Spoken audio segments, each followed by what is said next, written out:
Salut à tous, c'est Antoine Moreau. Si vous aimez les voitures, vous êtes au bon endroit.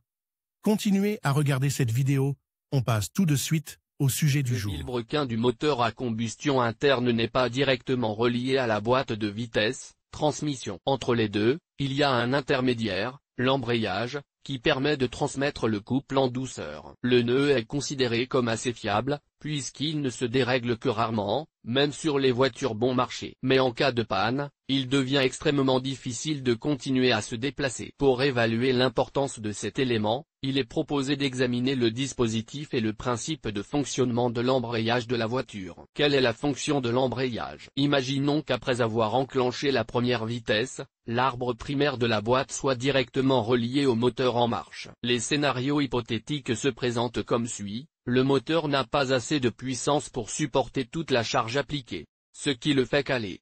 Le groupe motopropulseur a suffisamment de puissance pour surmonter la charge, ce qui entraîne une poussée du véhicule vers l'avant.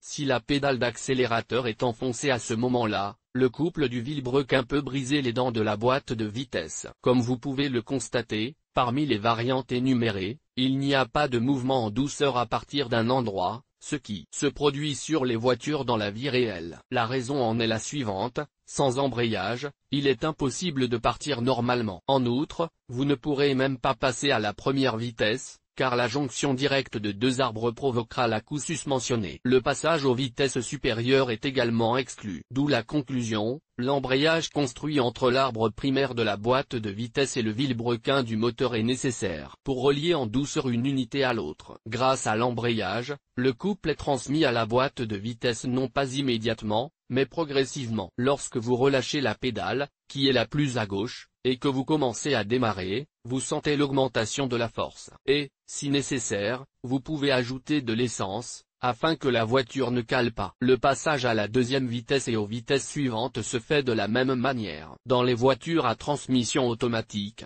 ACT, il n'y a pas de pédale d'embrayage, car le nœud, l'intermédiaire agit sans la participation du conducteur, la commutation est effectuée par une commande hydraulique ou électrique. Principe de fonctionnement du mécanisme. Le fonctionnement de l'ensemble de l'embrayage fait intervenir les pièces principales suivantes, volant d'inertie monté rigidement sur le vilebrequin de l'unité motrice. Deux disques, disque de pression et disque entraîné, qui constituent le mécanisme de friction. Point boîtier. Ressort de compression. Palier. Ressort à membrane sous forme de bras concentrique. Fourche. Vérin hydraulique. Cylindre récepteur, qui est actionné lorsque l'on appuie sur la pédale. Le mécanisme le plus primitif, utilisé au siècle dernier, ne comportait pas de cylindre hydraulique, ce qui facilite grandement le travail du conducteur. À la place, il y avait un entraînement mécanique par câble. Le disque d'entraînement, ou panier, est boulonné au volant d'inertie et tourne avec lui. L'état normal de l'embrayage, lorsque la pédale est en position enfoncée, est connecté. C'est-à-dire que le vilebrequin du moteur et la boîte de vitesse primaire sont reliés par l'intermédiaire d'un disque pressé contre le plan du volant moteur par un ressort. Lorsque l'on appuie sur la pédale, l'ensemble fonctionne selon cet algorithme, la force est transmise par le liquide de frein au cylindre hydraulique qui pousse la fourche. La fourchette pousse sur le roulement, qui pousse les leviers concentriques dont les extrémités reposent sur la plaque de pression. Les extrémités des leviers sont tirées vers l'arrière et libèrent le disque, ce qui a pour effet de rompre la liaison entre les arbres, sans que le vilebrequin en rotation ne fasse tourner les engrenages de la boîte de vitesse. Lorsque vous devez partir, vous relâchez progressivement la pédale. Le roulement libère les leviers,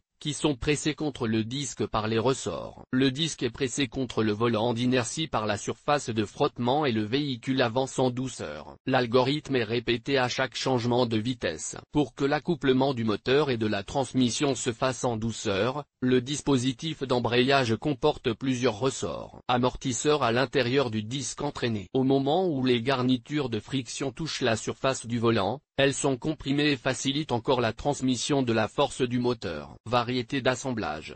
Nous avons décrit ci-dessus le dispositif et le principe de fonctionnement de l'embrayage à sec le plus courant, installé sur les voitures à transmission manuelle. Les voitures particulières équipées d'une transmission automatique utilisent des systèmes de type humide, dans lesquels les pièces du mécanisme de friction sont immergées dans un liquide. Cela permet de réduire l'impact des forces de frottement et de prolonger la durée de vie du nœud. Les embrayages existants sont divisés en plusieurs catégories, selon le nombre de surfaces de frottement, monodisque et multidisque.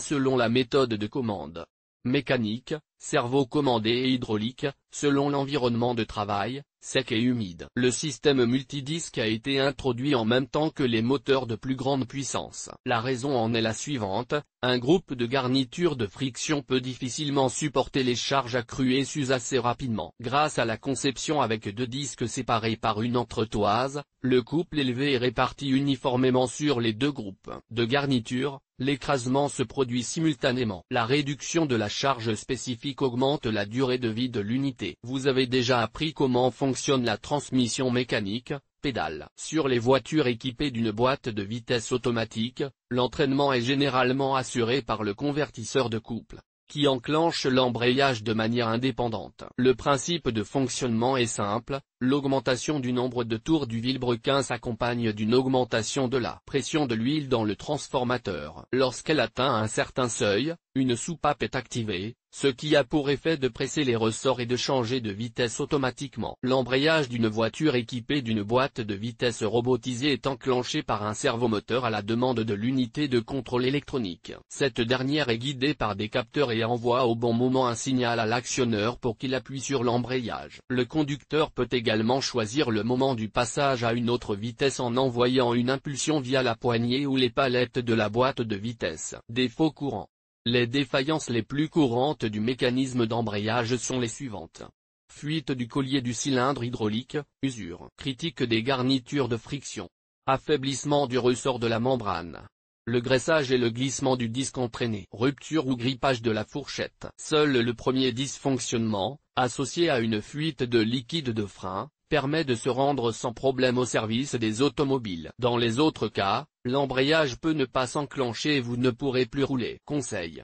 Si vous parvenez à mettre la boîte de vitesse manuelle en première vitesse, essayez de passer le démarreur sans toucher la pédale d'embrayage. Cela vous permettra de vous rendre à la station-service à faible vitesse et à votre rythme. Parfois, à la suite d'une panne du mécanisme d'embrayage de la boîte de vitesse automatique, la vitesse engagée est suspendue, ce qui permet de se rendre au garage ou à l'atelier. Mais après l'arrêt, tout déplacement ultérieur est exclu. Si la voiture équipée d'une transmission manuelle est amenée au service par remorquage, celle équipée d'une transmission automatique ne peut l'être que par dépanneuse.